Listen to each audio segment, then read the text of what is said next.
Shut up and sit down.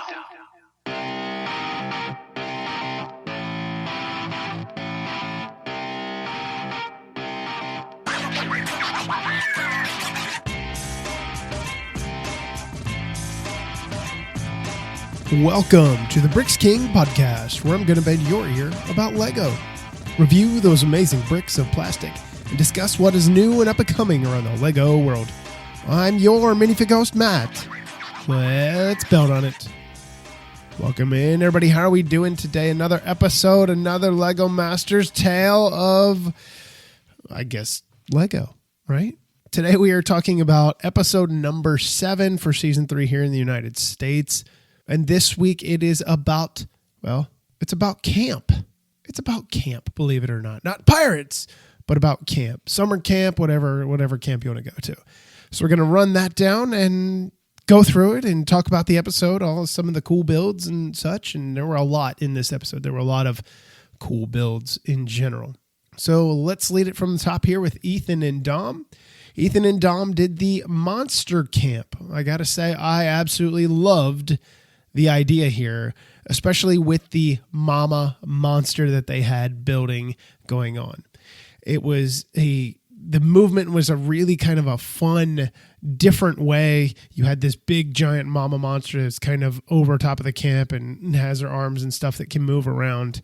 And also their other movement function were there were tentacles in the pool from a water monster. So if kids want to swim with the water monster, you can brave it and swim with a water monster. I thought that was really nice as well. There were a lot of little activities that you would have like in a camp and stuff like that. But one of them is, being a monster hunter, you've got to be able to hunt monsters and you've got to be accurate. So there's a bunch of little training areas and stuff, monster blasting and all that kind of stuff. I thought that was really neat. There were just a lot of little activities that were going on, and it just constantly kept my eyes moving from here to there to here to there. And that's what you want. You don't want, I shouldn't say you don't want somebody focusing on one specific thing, but it's nice that there was a lot going on, and it was really nicely done that you could focus here and go here and then here and here and here and then come back to over there and then go through it again. It was really nice in the way that it was done. I really, really like the build. And I totally forgot to preface this. This challenge, they had to have function of a motor in there. It couldn't be your standard camp as well. It had to be something different. But you had to use some motion in it. And, there's some teams that are very, very uncomfortable using those power functions, techniques and ideas and theories. And it was an interesting build. So that was their two movements that they did, functions that they did. I thought it was really nicely done. So Emily and Liam, they did a dragon camp. I love this thing. It was such a cool build watching this kind of come together, just from their basic Technic frame to something that was really, really, really killer. And it kind of hid everything on the inside. They had dragons at the top of a mountain that had movement. And there were 2 dragons, and they were flying in a circular pattern. And not only that, the heads of the dragons were going up and down. The heads of the dragons that is 2 pieces of movement right there that I would have never expected, but they weren't done. They also had movement down on the ground where there was a dragon that was roasting marshmallows for kids at a campfire kind of idea. And, this thing would just cant up and down, up and down. And when it would come down, it would look like it's roasting the tops of the marshmallows. It was absolutely super fun. I really like that.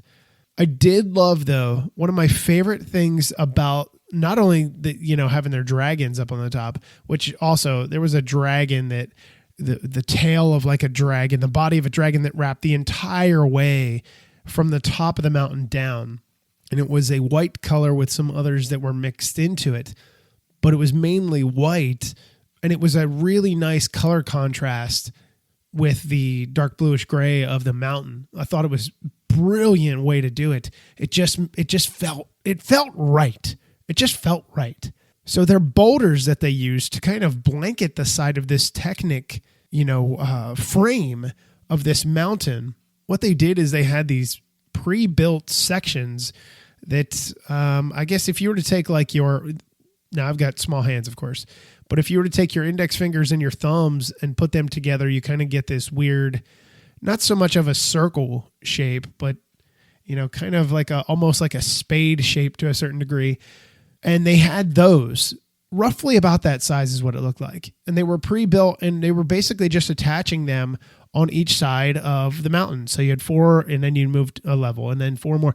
And they did that the whole way up and down. And I thought that was really cool to really take up the space instead of making something really kind of blocky looking and ugly looking. That was really neat. I did really enjoy that idea. And the dragons itself, there was just a lot that was going on. The feedback that the judges gave, Amy had mentioned that, she wished there was more of the camp activity stuff. Like they had it, but add more to it, which they could have. Absolutely. So Nick and Stacy are up next. They did Cloud Camp. They have their suspended, well, it's not suspended. It's up off of the base plate, whatever that they're using there, where they have their camp. It's supposed to make it feel like it's up in the clouds. And, you get an idea of cloud camp. It's very mystical and all kinds of weird stuff that's going on up there. And of course, this absolutely was. This thing was colorful as all get out. There was color everywhere, rainbows and, pinks and greens and leprechauns. And it was just great. It was a lot of color to it. It appealed to the eye in a very positive way. I loved the design of their rainbow bridges. They had these rainbow bridges that came off of this center hub, which I'll talk about here in a moment. But it came off of this center hub, and it just kind of, it slightly arched up and then down as if it was just kind of flowing. It was really, really nice the way those were done. And just, again, color, color, color, color. Now in the center, they had this big cloud kind of functioning thing that's going around, and there's 2 different rotations of movement. You have one direction, and then you have the opposite direction. And what they managed to accomplish is in the middle, you have this leprechaun ride with the 4-leaf clover, and that rotated around. And then on the exterior portion of that, you had the rainbow bridges that I just talked about. And what they did is they rotated as well. It was essentially a bridgeway to be able to get to other parts of the camp as you cross over this bridge to be able to get to this part or that part or back from that part back to the center. I like the idea of it. I thought it was really a really innovative idea. One of the things that the judges had mentioned, though, is, there's a lot that's going on as far as a camp goes, but it was missing that camp feel. There was a lot missing. When I say there was a lot missing, some of the things that were missing, it just felt, it felt a little bit too unfinished, more of like an amusement park style, if you will. And there were just little, it was like there was so much time put into the movement. When the movement is great, there was just other things that were neglected to be able to accomplish that. So Brendan and Greg are next. Brendan and Greg did the Wild Willie's Airborne Wonder Camp. I had no idea what I was in for, and then I saw it. So Willie's, think of like Free Willy, right? A whale. This is a camp for whales that are jealous because of flying fish, because flying fish get to fly out of the water. They don't just get to swim in the water, they fly, If you know anything about a flying fish, it's not like they're flying like birds in the air. Anyway, I thought that was kind of neat, but a camp for whales? What a bold idea, to say the least. A truly bold idea. I did not expect that at all. Did not. I had no idea. I kind of kept away from what they were building. And, I had it muted and I would click through and stuff like that. But then you get to the end and you're like, oh my God, this is incredible. So they have a few different things here. They have a flying flight simulator area for these whales to know what it's like to have these pieces of flight that are going on. They can go up and down, or they can spin in a circle. So what happens is they have this giant central hub, and it rotates down, it spins down, and then it goes back up. And so you're getting your circular movement there, but you're also getting your vertical movement as well as it descends and then ascends back up. I thought that was a really cool idea. The designing, the engineering behind it was incredible. Incredible. I don't even know how that happens. I don't even know. I am a layman when it comes to that kind of stuff with Lego. Very, very, very, very much so. But I was very much intrigued by it. So they had other stuff that was going on there. They had this almost, I want to call it a roller coaster because it is essentially a roller coaster track. So it's a slide for whales, and the whales slide down and then they fly up into the air. I thought that was kind of neat. They had an area where the whales can be by a campfire and they're being sprayed down with water from the camp counselors because you gotta keep them wet. They're not supposed to be on land. I thought that was kind of cute as well. And it is a camp. This was supposed to be a camp, but it didn't feel campy enough. It did not have enough of that camp vibe. I love the idea behind it. I thought it was great. The movement of the main functioning area was just bar none fantastic. It's just lacking in the overall feel for our camp. And both of the judges, Amy and Jamie, both said the same thing. The movement is perfect. Jamie had said he has never seen anybody do something like that before, but other stuff was lacking. So let's move on to Steven and Steven. They came up with the SIT acronym for their camp, the Superhero Initiate Training Camp. I loved this build. What a cool story. You've got kids that are aspiring to want to be like a superhero, or could be a superhero potentially. And you just have a bunch of different areas for the use of all your different superpowers that, think about just Marvel Universe alone. Again, I'm not a big Marvel fan. Like, I don't know. I shouldn't say I'm not a fan. I don't know enough about the stories and backstories and that kind of stuff. So it makes me sound really dumb. But what you are essentially having with this build is anybody that can come from anywhere that may have any kind of powers, and they're enjoying themselves doing what they do. There was some really cool motor function that was going on here on the cabin building. I thought was really neat. They had a character. Well, you've got characters that are flying around the top, and then they have a character that was crashing in through a wall. I thought that was great. I loved it. It was such a fun little build, a fun little idea, a sample into what this overall camp is supposed to be. And it's funny because Amy had mentioned this after I'd paused it and I was looking, and I was like, it looks like somebody's crashed through a wall. And she said that was one of the things that she liked, all the little kind of details, like this is a superhero camp for whoever are training, and there's going to be accidents, there's going to be they're learning how to use their powers, and she had mentioned about crashing through the wall. I was like, oh yeah, that was perfect. So I did like the other movement that they used here. They had this big strong brick built looking character that was lifting a car up and down, because that was his training, up, down, trying to strengthen by lifting a car. So the car was moving up and down. I thought that was kind of fun as well. Just a lot that was going on here. The scale of the building, the height of their main camp building, their cabin, if you will, I thought was incredible. The height of it, I thought was neat. They even had this little like hospital area, because look, you're a superhero. You're going to have issues. There was other spots where you could use your electric or water or fire, and I'm like Ninjago. Yeah. Anyway, so I thought it was fun. It was a nice build. Dave and Emily, they did Camp Ooze. I thought the ooze pool that they did, that was motorized, by the way, it was kind of fun. You've got the fluctuation of the ooze pool. It's not intense. It's just enough. And I did like that a lot. The color, the ooze was everywhere. Just everywhere. Just gross. It reminds me of slime, and kids are in elementary school are obsessed with making slime and using slime, and I can't stand it. It just makes me quiver.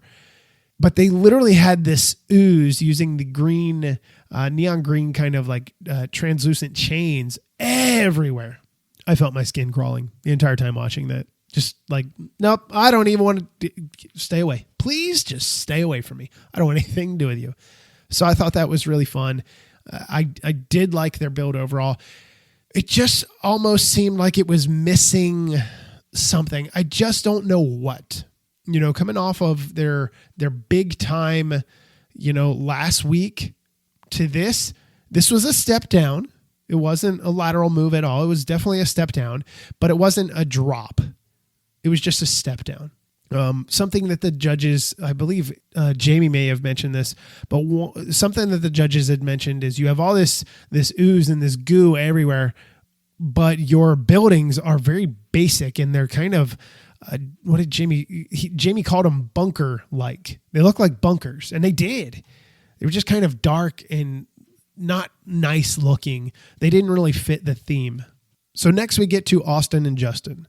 They did Camp Go with the Flow, and you could kind of get an idea of what that might be. There's some surfing that is going on here, but it's a volcano and lava theme park. Yes. Incredible. Loved it. Immediately, the first thing that I noticed as, they're doing their little pan or whatever, the production value and all that kind of stuff, the colors of the lava surfing area were incredible.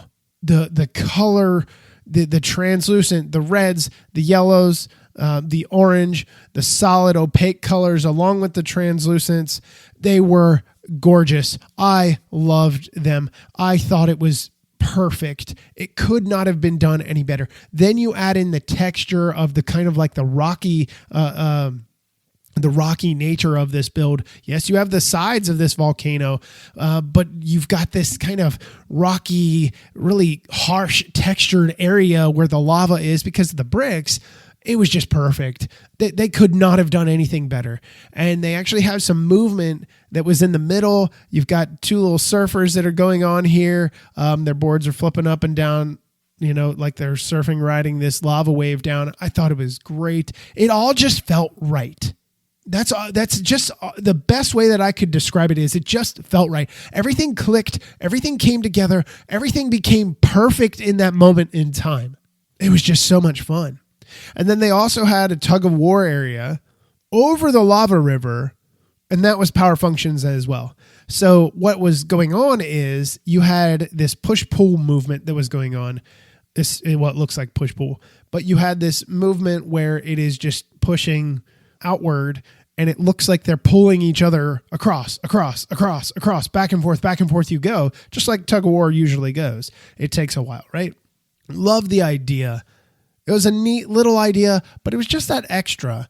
And it is centered around the lava river, which is your main focal point in this entire build. I loved it.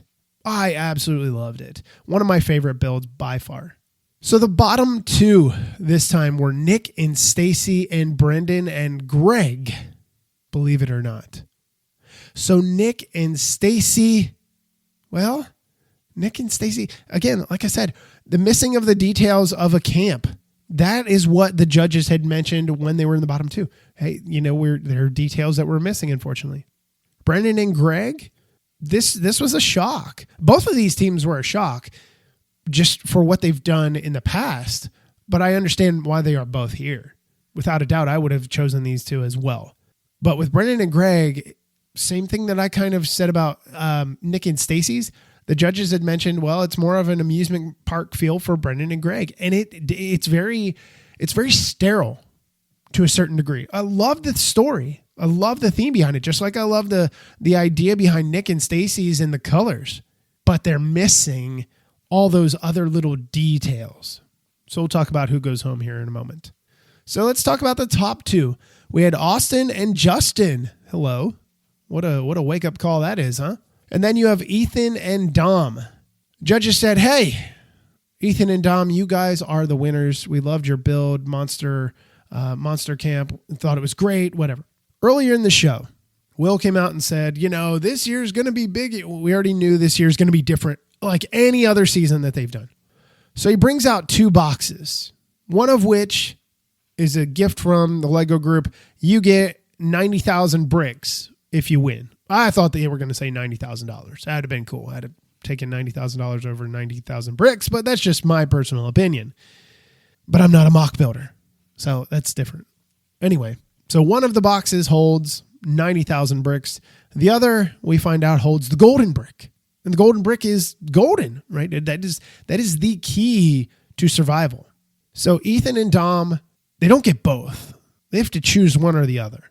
But it's a blind choice because they're essentially just pointing to one cardboard box or another. Same size, same color, same everything. Can't touch it, nothing. You just have to decide box A or box B and luck of the draw. You got a 50-50 shot.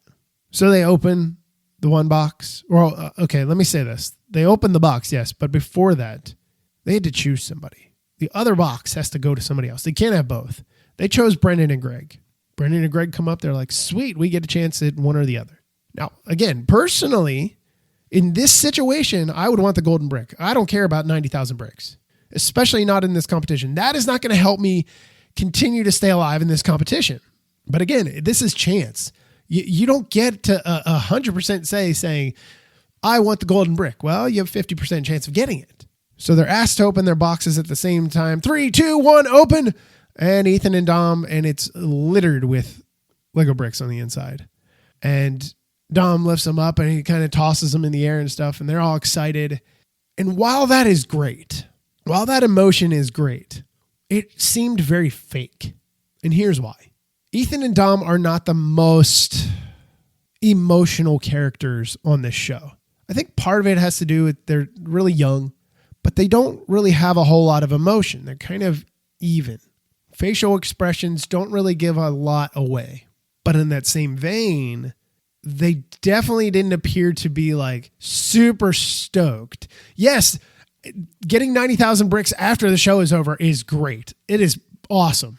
But the other thing is, I think in the back of their minds, they're like, crap, we got shafted. We're in trouble now because you had a chance at choosing the golden brick and it just didn't work out. So Brendan and Greg get the golden brick. Sweet. They have the golden brick. They are good to go. They are ready to go. Now, as you know, the golden brick means you can't go home if you use it for that challenge, for that build, for that week. So we have Brendan and Greg, and we have Nick and Stacy in the bottom. Well, you already know what's happening. You already know. No one's going home. No one.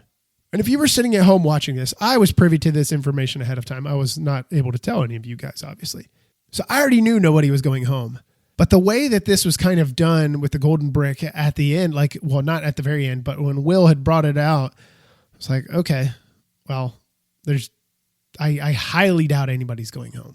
I highly doubt anybody's going home. It just, the way that it was filmed. And there's points in there where you're like, oh, I don't know. I don't know about that. It just came across differently. And what I've noticed as far as the editing goes, last week, Michelle and Christine, a few weeks ago, John and Xavier, usually the team that is going to A, end up in the bottom two, and B, more than likely the team that goes home. If you watch carefully throughout the episode, there's certain airtime cues that they're getting, certain segments that they are putting into the show that kind of give you the hint of, yeah, they're going home. And I'd be willing to go back and look at season 1 and season 2, and that is going to tell you right then and there who is going home. It's almost every single time. Almost every single time. Anyway, so nobody goes home. And next week they're going to do Lego mini golf. Lego mini golf is going to be fun, and we'll see what happens with it. So the last episode that I did the recap, I talked about power rankings kind of thing. And I've got my list of power rankings here of the teams that are still in it. Obviously nobody went home today on this episode, but I want to go through my power rankings, and hopefully you're invested enough into it. You're kind of like, you know what? Let's see what happens here. So I'm going to go through mine. I'm going to give you my reasoning, and you can argue. You can yell at me. You can scream at me. You can congratulate me. You can say, hey, I'm on the same team as you. I got close to those. Whatever. I don't care. This is for fun. So let's go ahead and jump into that. So there are 7 teams left. Still 7 teams left. That's a lot. So I'm going to start at the bottom and we'll go towards number 1. Now you guys already know, I've told you who my top 3 teams are. I'm still going to stick with them and we'll see what happens, but you never know. So at the bottom, Austin and Justin are my number 7 power ranking team. Why? They just finished, in second place. They just totally, I'm not going episode to episode. This is an entire embodiment of work that I'm taking into consideration. Not just this episode, not just the last episode, multiple episodes from the beginning until now, because there's a lot that needs to be taken into account. They were in the pits last week. Then they were high. They're high this week. There's too much of an up and down swing that I can see any real consistency. There is a very strong chance that they are going to get things together and could cruise for a while.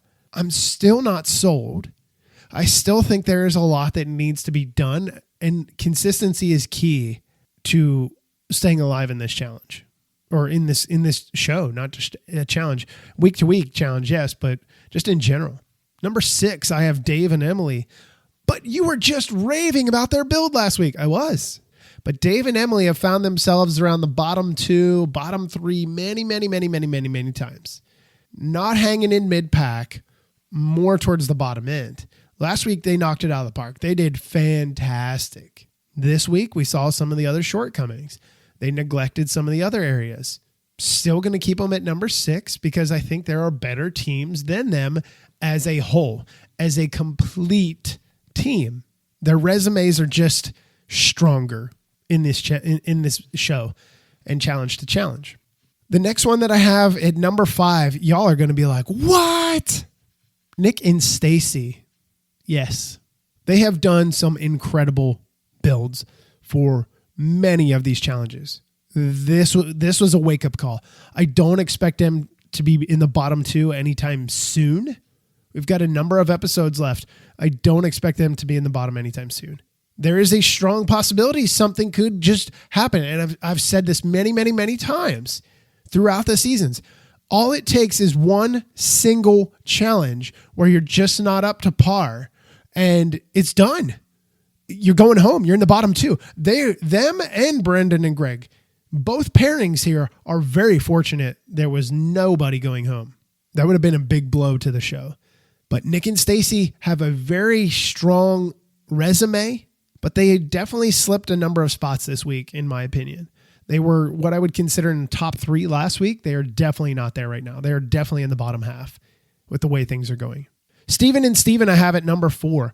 I think Steven and Steven are always that consistent pairing that give you average to good, above average to good, above good builds. Not so much great.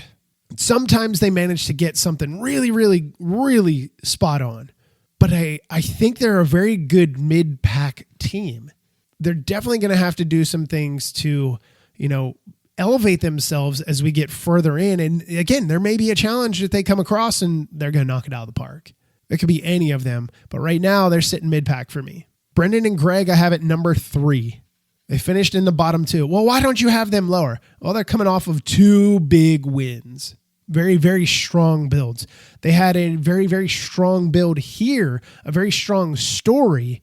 They just left too much behind. Same as Nick and Stacy, but Nick and Stacy right now are that was a big drop for them. And you can say, well, Brandon and Craig being at the bottom. But here's the thing. Here's the reason that they're not at number 4. Steven and Steven should be above them, but because they ended up with the golden brick, they control a lot of power. They control a lot in this game right now on this show. There's a lot that they have a big say over on how things go. I don't expect them to go home next week or the next episode that they have somebody go home. I don't know when. That could be next week. I foresee though that golden brick coming into play at some point here in the next few weeks. And Ethan and Dom are going to be kicking themselves if it comes neck and neck and they were able to use the golden brick. And man, what a whirlwind that would be. But Brendan and Greg have really put out a lot of solid builds. They were not on my radar in the very beginning, and they've really come alive and have really kicked some butt. Again, they would be number 4 if not for the Golden Brick. So Ethan and Dom, they are sitting at number 2 for me. Obviously, that you know who that leaves for number 1. But Ethan and Dom, no, they're not number 1, even though they won this week, even though they won this contest, even though they did. No, again, there's a lot of fluctuation. They come up with some great builds, some really solid builds. All it takes is one simple failure, but there's not been a large enough body of work yet to really give me this. Like right now, we're on a very big wavy ocean. They are in my mind, the big wavy ocean. The waves haven't shallowed up so much, so I can really find their spot, like where they're solid at. I think they are up there. They are definitely in the top half. It's just a matter of consistency. That, and they would have been number 1 had they not lost the Golden Brick in a shootout, essentially, a 50-50 shootout. So Emily and Liam are still up here. I know that they, didn't do very well. They lost the Golden Brick. It's back into play. It's all this. It's everything, right? It's the whole thing. But their body of work is still there. They had a very strong build again this week. Definitely top 3. And even though Ethan and Dom won, Ethan and Dom's inconsistency is still worse, in my opinion, to keep Emily and Liam number 1. Brendan and Greg, well, had they not gone from the very top to the very bottom, I would have had, Emily and Liam probably second. Had they not been in the bottom 2 and been mid-pack, they probably would have been number 1 because of the Golden Brick and because they weren't in the bottom 2, if that would have been the case, but that was not the case. So Emily and Liam are definitely up there. They're going to be a formidable challenge for everybody. Every single one of these teams could potentially win every single week. But if you're an odds maker, we're putting betting odds down. Emily and Liam right now are up there for me. And Brendan and Greg hanging on with that Golden Brick, man. That is a tough one right there. That is going to be a tough team to fight as we move forward. So that's going to wrap up this episode of LEGO Masters United States Season 3, episode number 7. Hope you guys enjoyed it. I'm going to get out of here. And there is no elimination interview following this because nobody was eliminated. Thank God. That would have been a rough one. So until we meet again, I'm your minifig host, Matt. Let's build on it.